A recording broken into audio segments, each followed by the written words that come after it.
ดนแล้วว่าได้จับปืนหากระจับมือนี่แต่มันนะมาพางอนามัยบนนั้นบัดเห็นตามาพางก็เลยยิงถึกเซย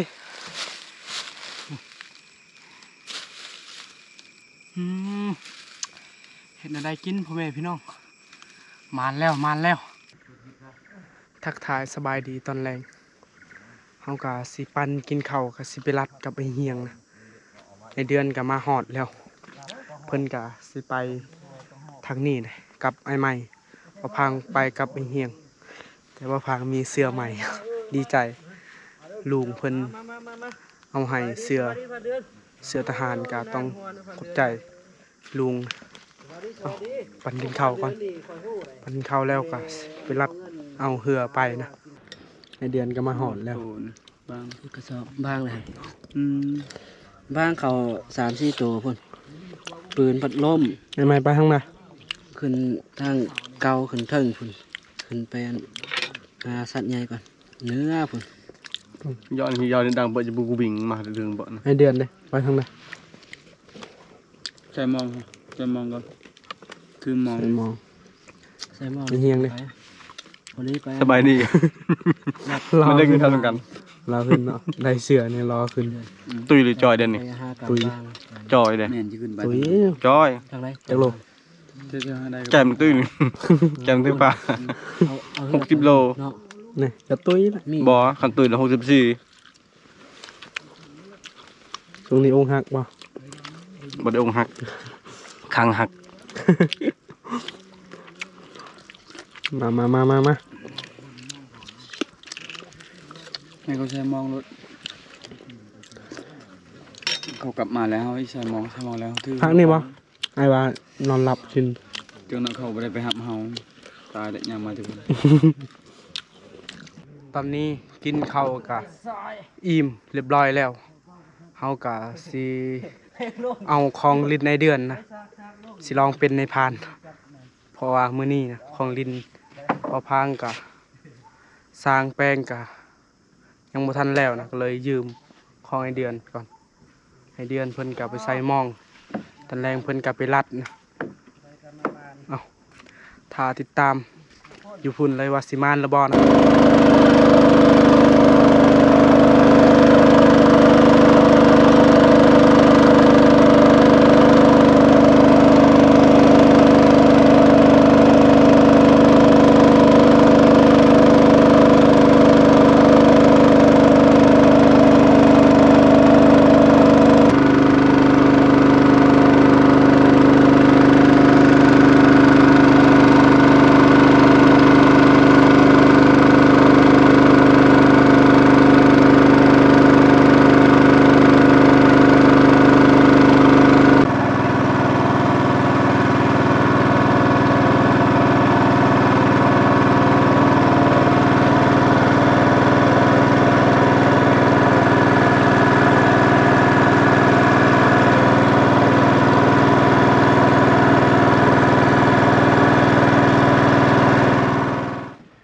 2 คนไปส่งบ่พางกับไอเฮียงเพิ่นกะสิบใส่มองต่อนะมองกะไล่ด่างอยู่นะมองปิ้วมองจุ่มเอาถ้าติดตามนำกันเอาขึ้นมือนั่นนะห้วยนี่นะมานผ่านลงมาไล่ได้เชยเอาแต่เขามาหอบนี่กะถ้าติดตามนำกันอีกว่าสิมานหรือบอนะ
หมูปลานี่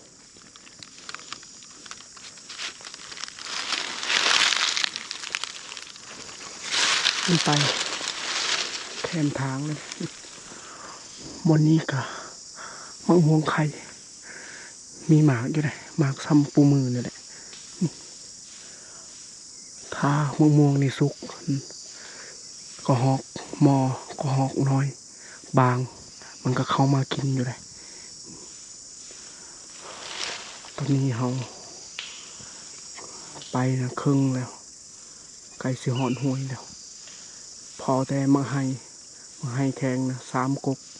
มาให้ใหญ่นะกุ๊กหนึ่งแต่บ่ทันสุกคักนะประมาณ4 มื้อน่าจะสุกคักแล้วเอาเฮาก็สิไปต่ออีกจังไดก็ติดตามนำกันอีก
บ่พางกับไอเฮียงแยกกันไปบ่พางไปแถวได้ผ่านกับไอเดือนมื้อนั้นไอเฮียงเพิ่นก็สิเลาะตามห้วยนะประมาณ 7-8 โมงภายนาก่อนก็ทาอยู่ห้วยเฮานัดนะเอาจังไดก็ทาติดตามกันผลงานบ่พางกับผลงานบ่ฮู้ไผมานก่อนนะ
สัตว์ใหญ่นะก็เอาทำกันกัน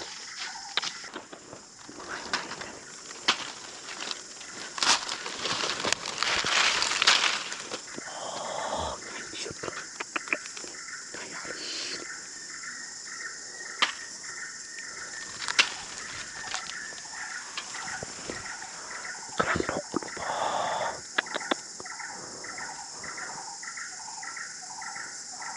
มันเปิดลมในดักนี่โอ้สุดยอดเลยในมาบางถือเป็นแก็บมาลูกเบาลูกเบาลูกเบา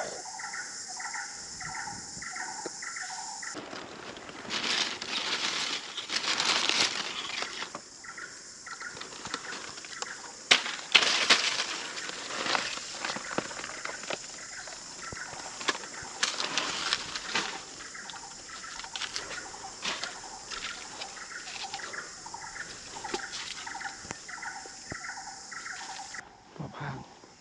พอมังไห้แล้วทุกคนลูกเป่านาลายประมาณ10ปลายโตแต่หัวพางมันยังนิ่งนะถ้าเบิ่งของหมอก่อนยานสัตว์ไหนมันเข้ามานะเสียดายที่สุดก็คือไอเฮียงเพิ่นน่ะไปตามห้วยหัวพางพอมังไห้หมดนี่ลูกเป่าลูกเป่า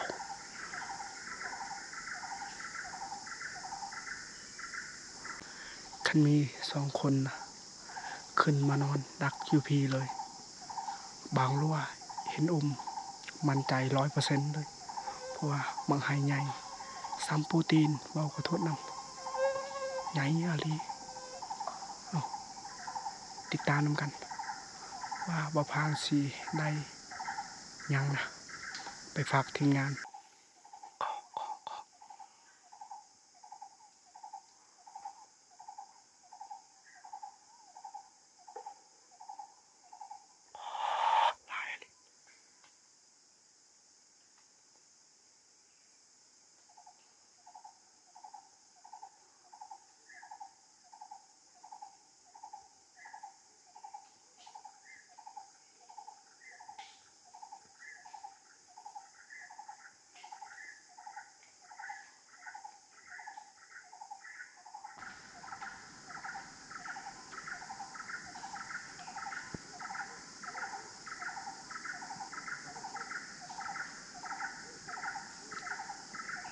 เรียบร้อยแล้วห้อง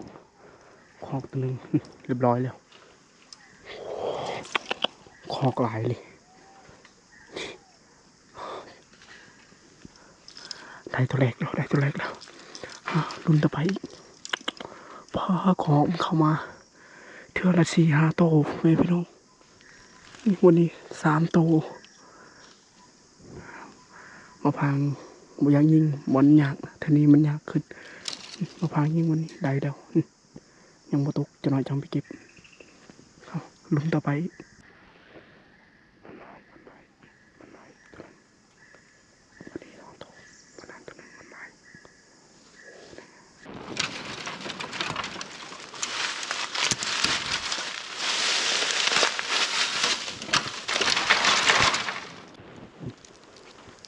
ไงอยู่ได้ของโอ้โหได้ตัวเล็กแล้วเมาพังนะเลือกยิงก็ห้องนาลายเลยเมื่อกี้นี้เมาพังบ่อยากยิงนะมันยากอยากยิงบอลง่ายนะแต่ก็หอกสำนีกะมันกะบ่อยากเข่าแต่กะท่าติดตามอีกได้แล้ว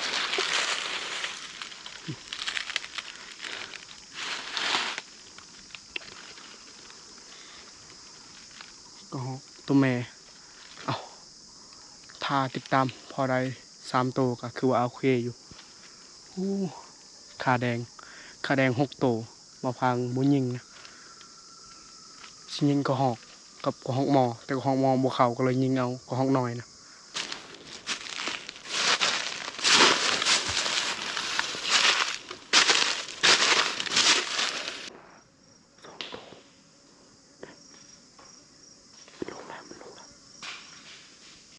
ทุกคนก็หอกก็ยังเข้าอยู่เลย แต่เฮียงเอิญแล้วจักเพิ่นยังเพิ่นพออยู่ลุ่มนะเพิ่นเอิญแห้งอะลีเอ้าจังได้กะติดตามนำเพิ่นโอ้บนนี้กะคักอะลีดักบนนี้บางให้กะใหญ่อยู่เลยแต่เฮียงเอิญจังได้กะถ้าเบิ่งไปเพิ่นเอิญลายบ้านอะลีไป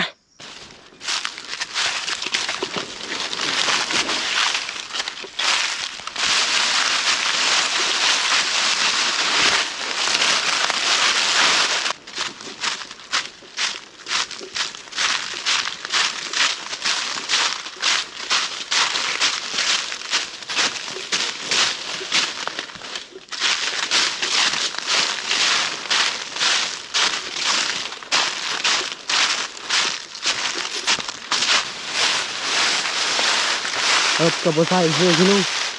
โอ้ตื่นเบิดเลยใกล้สิฮอดห่วงแล้วไปเบิ่งนั่นเฮียงเพิ่นได้ยังนะเพิ่นเอิญตลอดเลยตื่นเต้นตอนนี้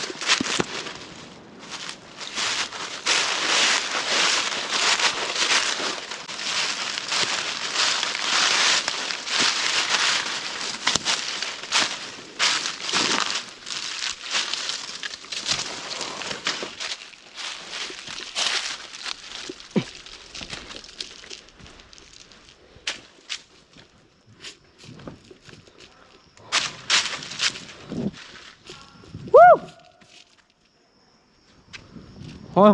ย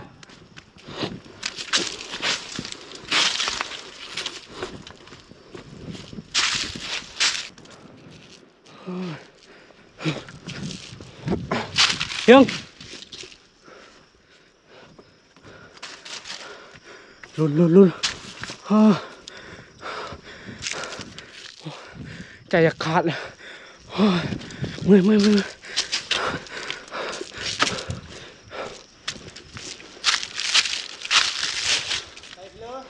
ฮะโอ้ยได้แต่ก็ห้องตัวหนึ่ง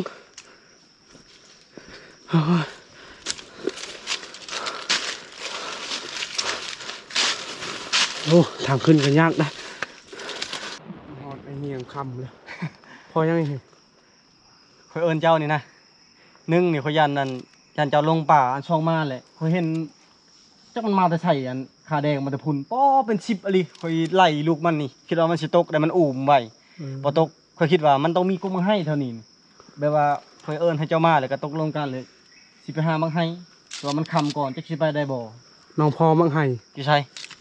บนนี้น้องแหละเห็นนะขาแดงนี่แต่น้องบุยิงก็หอกมันแล่นนี่ใหญ่ซ้ำนี่มาให้กำลังดกคักอะไรก็หอกฮอดซาวโตแต่นกเป้าน้องกับบุยิงสิยิงแต่ก็หอกมอแต่ฮักก็ได้ก็หอกตัวหนึ่งอายเอิญก็เลยลงมานะก็สิเอิญแบบได้ยินเสียงปืนเจ้าคือว่ามันไกลเลยแต่เขาอยู่ห่วยนะตอนอยู่พุ่นคิดว่าใกล้ๆเวลาคนลงไปอยู่หอมห่วยนะคือว่าผู้ทางผู้พุ่นคนละเอิญมายันจะลงปลาเพราะจะบ่เคยมาทางนี้ก็เลยเอิญกันได้บัดนี้เฮาสินอนอยู่เทิงหรือบ่แม่นขึ้นไปฝึกอยู่กกไห้พุ่นแหละไปคันได้เห็นก็สิลงไปหาทีมงานคันบ่ได้ก็นำมื้อเช้าพุ่นแหละโอเคเอาไปติดตามนำกันไป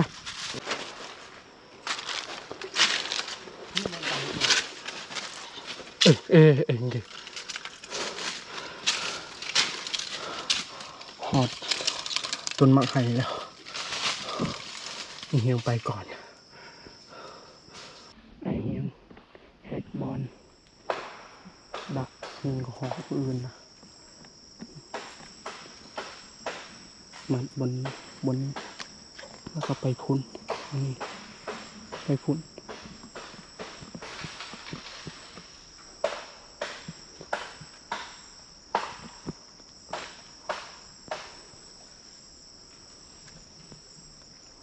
สัตว์ยังโมเข้ามาหากา7 โมง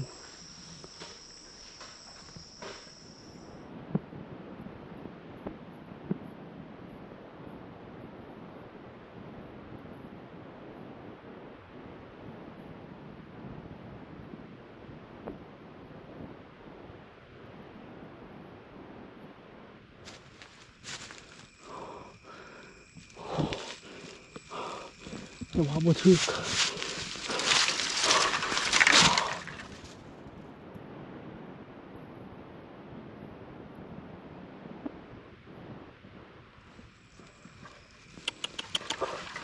โมแม่นี่เห็นได้นี่หมูลึงฮะได้แล้วมาพี่โอ้ดนแล้วว่าได้จับปืนหากระจับมือนี่แต่มานนะมาพางอนามัยบนนั้นบัดเห็นตามาพางก็เลยยิงถึกเซยโอ้นี่โอ้ใหญ่อยู่เลยนี่เห็นตามันแวบๆโลด